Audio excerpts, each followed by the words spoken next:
Pronto, beleza, tá gravando. Deixa eu fazer aqui a apresentação.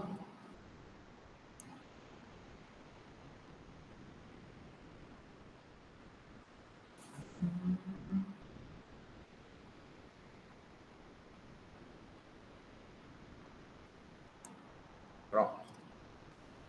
Então é o seguinte, o assunto que eu tenho para finalizar com vocês para a prova é a lei de Faraday, tá?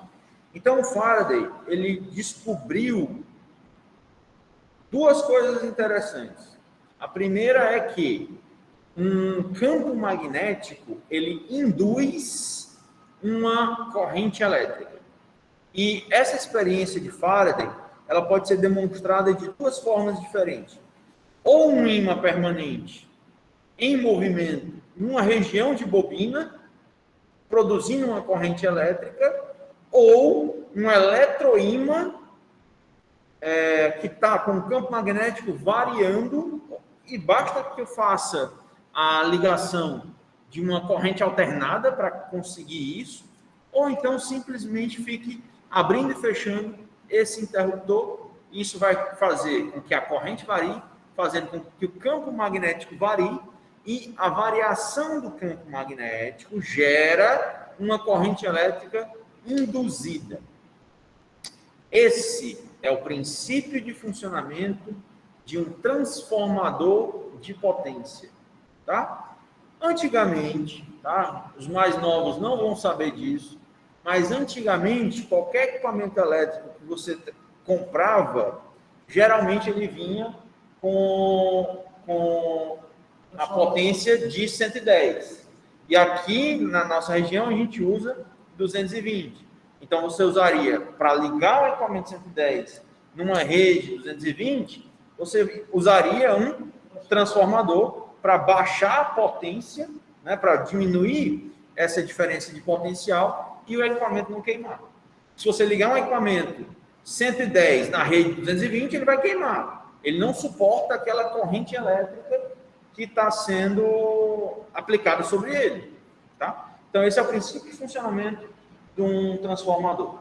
No indutor, eu tenho uma DDP, isso induz uma corrente elétrica no induzido, e uma DDP está diretamente relacionada com a corrente elétrica, através da lei de Ohm. A diferença de potencial depende da resistência vezes a corrente elétrica. Então, uma corrente elétrica que foi induzida também produz uma diferença de potencial. E aí, dessa forma, né, com essa relação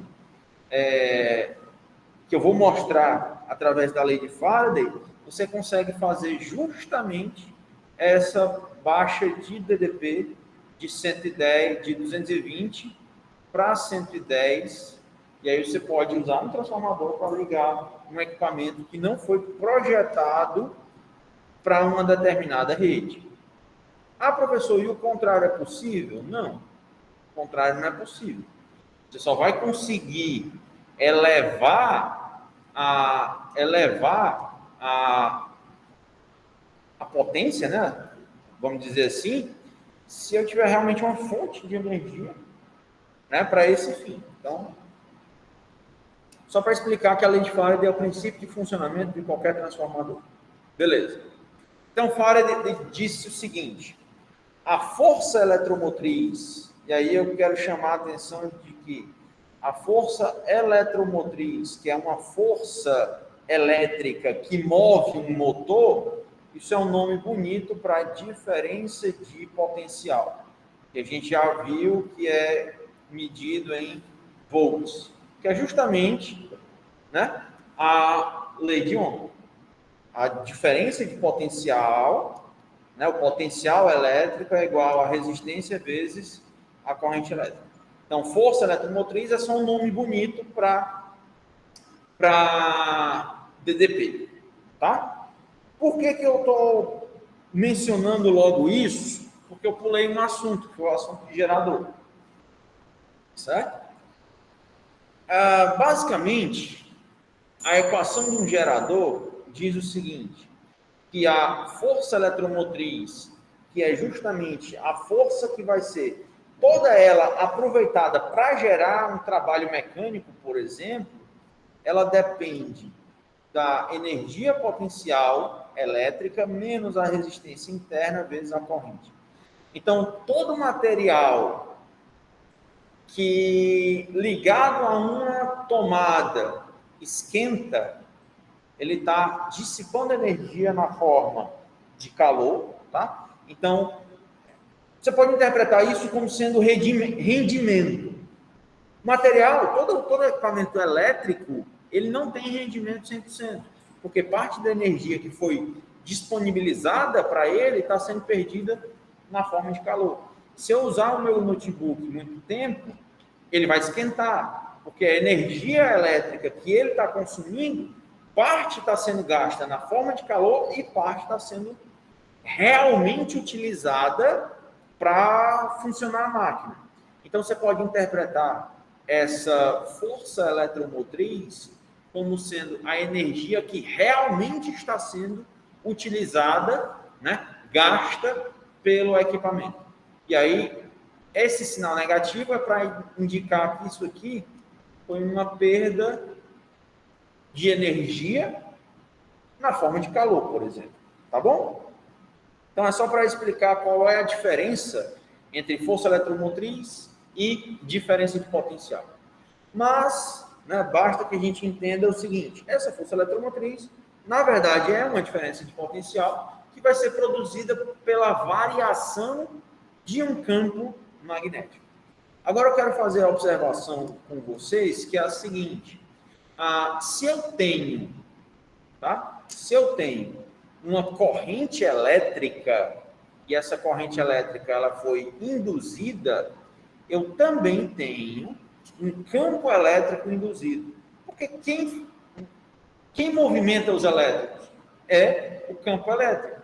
Então, se eu estou induzindo uma corrente, necessariamente eu também estou tratando, né, no íntimo, eu também estou tratando de um campo elétrico. Então, a lei de Faraday é muito poderosa, porque ela faz essa relação entre campos elétricos e campos magnéticos. Um campo magnético variando causa um campo elétrico. E o contrário também é verdadeiro. Uma corrente elétrica, um campo elétrico, também induz numa bobina um campo magnético. Então, a gente já tem uma relação direta, né, entre as duas grandezas, de campo elétrico e campo magnético. Ok, vamos em frente. Bom, o Faraday descobriu o seguinte, que a força eletromotriz é diretamente proporcional à variação do número de linhas de campo magnético atravessando uma espira. Então, se depende, né, se está atravessando a espira, ela vai depender da área de seção transversal dessa própria espira, tá? Justamente, um transformador, ele tem bobinas que são de tamanhos diferentes, porque essas áreas de seção transversal vão ser diferentes, e isso, dependendo da relação, né, que você quer alcançar, você causa uma força eletromotriz em uma força eletromotriz de saída que é diferente da que foi de entrada, justamente para esse abaixamento de potência de voltagem de 220 para 110, por exemplo. Tá bom? Mas o que eu mais quero chamar a atenção... O Camargo está pedindo para aceitar aí. Eu vou até grifar mesmo com isso aqui. Pronto. A palavra mais importante para a gente no momento é variação. Certo? Gravem esta palavra.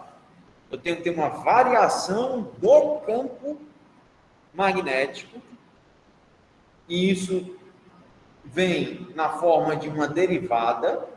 A variação do campo magnético em relação ao tempo é que gera a minha força eletromotriz. Tá certo? Então, vamos lá, vamos em frente. Então, como depende da quantidade de linhas de campo magnético estão atravessando a área da seção transversal da espira, tem uma grandeza de fluxo magnético que tem tudo a ver com o que a gente está trabalhando, certo?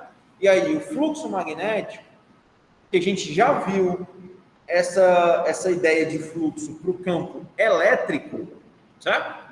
O fluxo de qualquer grandeza vai ser a própria grandeza vezes uma área, tá? Então, é a quantidade de linhas de campo magnético que atravessa a área da espira.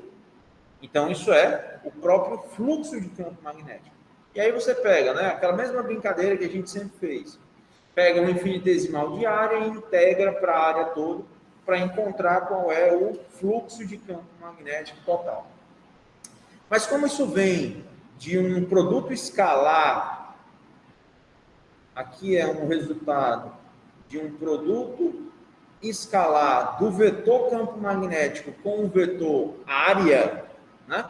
Esse produto escalar, ele vira uma relação em função do cosseno do ângulo θ, que é o ângulo entre a normal da área e o próprio campo magnético, certo? E aí, né, os casos especiais são, quando esse ângulo for de 0 graus, isso vai me dar um fluxo máximo, né, ou seja, quando o vetor da área estiver alinhado com o vetor do campo magnético, eu tenho um fluxo máximo, todo o campo está atravessando essa área. Quando o ângulo for de 90 graus, o fluxo é igual a zero, ou seja, vamos lá, não vai dar para a galera ver, eu mostro já, quando a gente for fazer os experimentos. Se o campo está passando em uma determinada direção e a área está perpendicular, né? Da relação do cosseno de 90, a gente tem que esse fluxo é igual a zero. E uma grandeza de fluxo, né, olhando para as unidades do sistema internacional, a grandeza de fluxo, ela é campo magnético em Tesla e área em metro quadrado. Isso recebe um nome especial de Weber. Tá bom? Bom, o Faraday, ele disse que a força eletromotriz induzida depende da variação do campo magnético. Então, vamos lá. Se eu tiver uma espira, uma única espira, a força eletromotriz induzida depende do sinal negativo de menos, vezes a derivada do fluxo do campo magnético em função do tempo. E se eu tenho um conjunto de N espiras, basta multiplicar, né, o número de voltas nessa espira, basta multiplicar por N para ter qual é a força eletromotriz total gerada nessa situação onde eu tenho a variação de fluxo de campo magnético. A variação é a derivada em função do tempo e a grandeza de fluxo magnético é qual é o campo magnético que está atravessando uma determinada área. E nesse caso, a área é a área de seção transversal das espiras. Certo? Bom, existe uma outra lei chamada de lei de Lenz, que, resumindo, a lei de Lenz, ela serve só para explicar o porquê desse sinal negativo. Tá? E vamos lá. A lei de Lenz determina o sentido da corrente na espira. Então, a corrente induzida na espira tem um sentido tal que o campo magnético produzido pela corrente se opõe ao campo magnético que induz a corrente. Ou seja, na hora que eu vou aproximar um ímã da espira, eu tenho um campo magnético, as linhas de campo geradas por esse ímã passam a atravessar cada vez mais a área da seção transversal dessa espira, certo? Isso me gera uma corrente elétrica induzida. Porém, essa corrente elétrica induzida também gera um campo magnético induzido, né? Então, eu tenho Esse ímã gera um campo que gera a corrente, e a corrente gera um próprio campo magnético que foi induzido pela corrente induzida. E aí eu chamo isso de campo magnético induzido. Então vamos lá. A corrente induzida em uma espira, eu vou ler de novo, tá? Estou bem aqui, só para a galera se situar. A corrente induzida em uma espira tem um sentido tal que... Eu devia ter colocado uma vírgula aqui na história, mas vamos lá. A corrente induzida em uma espira tem um sentido tal que o campo magnético produzido pela corrente se opõe ao campo magnético que induz a corrente. Tá? E aí, a corrente quer opor a mudança do campo magnético. E aí, a gente pode interpretar a lei de Lenz como sendo um sinal negativo na lei de Faraday, que diz que a força eletromotriz é menos a derivada do fluxo magnético em função do tempo. Você pode interpretar isso como sendo a lei da inércia para os elétrons no fio condutor. Se os elétrons estão em repouso, a tendência é eles permanecerem em repouso. Então, é a aplicação da lei de Newton na situação da eletricidade do magnetismo, tá? Então, um corpo, que nesse caso são os próprios elétrons, eles tendem a ficar em repouso, a menos que uma força seja aplicada sobre eles. Ou seja, para vencer a inércia do repouso dos elétrons, eu entro com um sinal negativo na lei de Faraday. Tá certo? E aí, lógico, se eu aplico um ímã, né, se eu aumento as linhas de campo, e aí a gente pode verificar o seguinte: nessa primeira situação aqui, o fluxo de campo magnético está aumentando, porque eu estou aproximando o polo norte do ímã, da área de seção transversal, da espira. Então, eu estou entrando com o campo dentro da espira, então o fluxo está aumentando, e aí você vai ter uma corrente para um lado, certo?